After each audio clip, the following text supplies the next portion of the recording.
For the riders as they now head off towards Launceston from Devonport. It's 163 kilometres, taking us through Latrobe, Railton, Deloraine, Westbury, and then finally taking us into Launceston.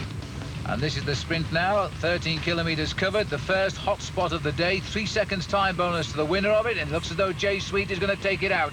Lars Mikkelsen on the far right, Robbie McEwen tucked in at the middle of them both.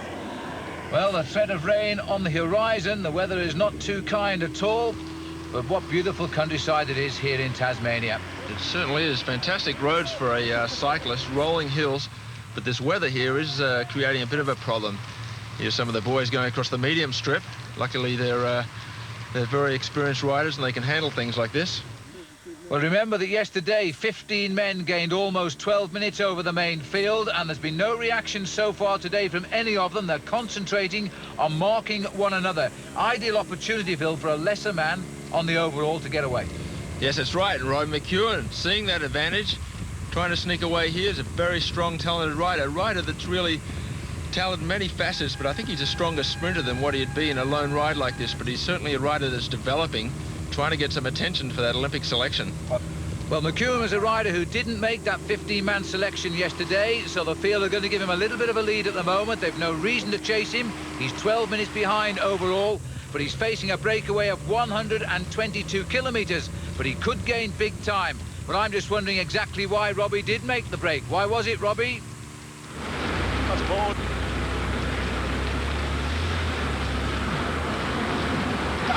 I just keep riding and see. Only in the 42.16.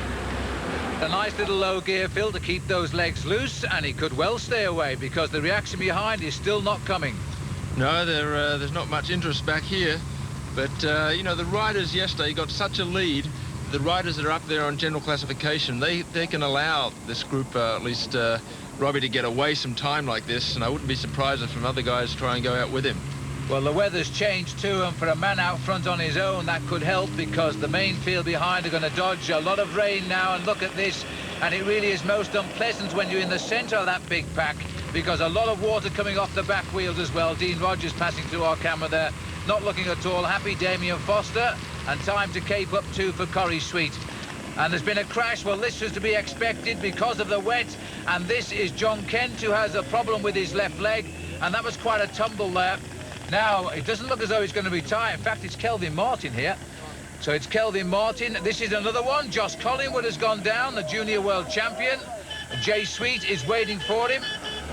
Now they're getting themselves together and they're going to continue, but it'll be a long chase back to catch up with the main field. It certainly will be, and we've gone to some smaller roads there, and that was possibly the reason for some of those crashes. Now it seems to be all coming back together again, Phil, back on the highway too. They've caught him on the highway. It was a long chase. It lasted somewhere in the region of 90 kilometres, his breakaway, but on the closing stages now we've got Mackenzie. David Mackenzie joining one or two boys out front and going for it. Mackenzie's going to make the most of this, as David Mackenzie now comes alongside Peter Rogers here from the Interage Intercotta team, looks at him, realises he may not have the legs, and continues on his own. This has been a well-read move by David Mackenzie. He's come very late when the field regrouped, and because of the rain, I think they're going to let him go. Mackenzie's going to be very pleased with this stage victory, and it's a very well-taken one indeed in Launceston. So David Mackenzie gets the stage win in the end for White Pages. A very good result indeed, and the field are right up behind him there. So Mackenzie gets the win in that last kilometre with a little help from a friend. Oh, the last kilometre, I think I sensed he was a little bit tired because I was pulling a few longer turns, and Pete's a good friend of mine, and he's still gaining fitness, so that was a really strong ride by him today to finish second. And yeah, for me and the team to win the stage, we were really wrapped because it was a very hard race. I just thought I'd go and try and put in a ride today. I mean, I know I can sprint. Everyone else knows I can sprint. Once in a while, like, you know, trying to get out and have a go and go for a solo. Got out to 12 minutes. I thought once I got out to that much, if I could hold that into the last 25k, might have a chance. But it's just a really tough day. Headwind all day, pouring with rain. It's just a bit too tough. Not the ideal conditions for a lone escape. Behind Mackenzie came Peter Rogers and Glenn Clark. Overall, no change at all. The same men occupying the top 6 places. Only a 3-hour break, and the riders facing a 19-kilometre individual time trial starting at the Silverdome. got to be Australia's, or one of Australia's, top tracks.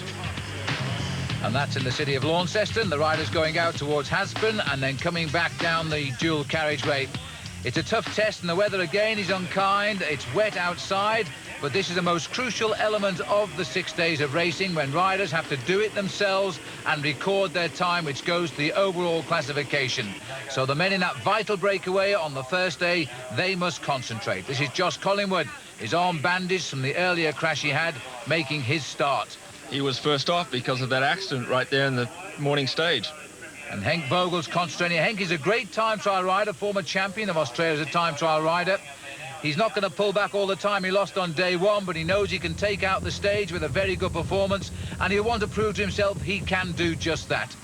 He certainly will. And here's Neil Stevens, looking a little casual about the way he came around that first corner there, but he too cannot pull back that time which he lost on the first day.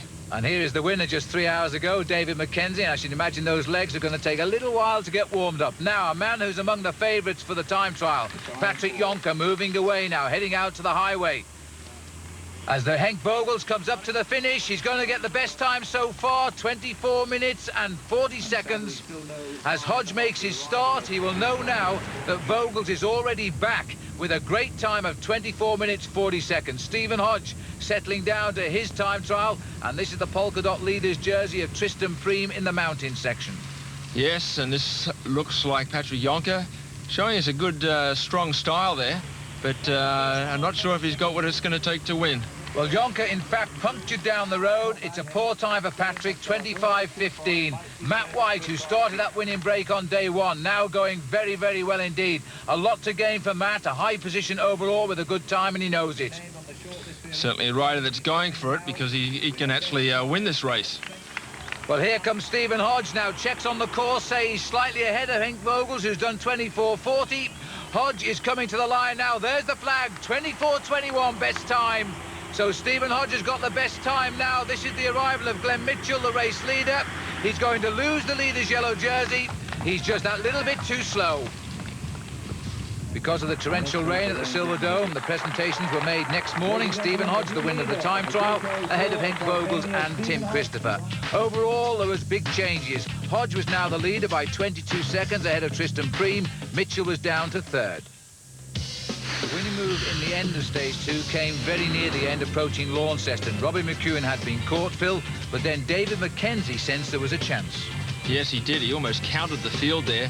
Caught some guys unexpected, getting away just with enough distance before the end so that, well, the field wasn't too interested. You could see him back there lagging a bit. And then he had the luck to catch up with his friend Peter Rogers, and then he worked away to the finish. It was McKenzie's day, though. I was feeling good during the race, and the RS team were going to get on the front and I think set it up for Jay Sweet, and you know, I thought, well, there's no use me sitting back and playing into their hands. I thought I'll try and attack, and I think it was just lucky. I didn't know the last few Ks, but it was very fast, and I think it helped me to the finish. Well, the winning move in the evening's time trial came from Stephen Hodge with a great ride alone against the watch. The big point was, when he finished, he hadn't realised he'd won the race. He found out later. You seemed pretty surprised when you climbed off your bike yesterday. You didn't think you'd done that good a time.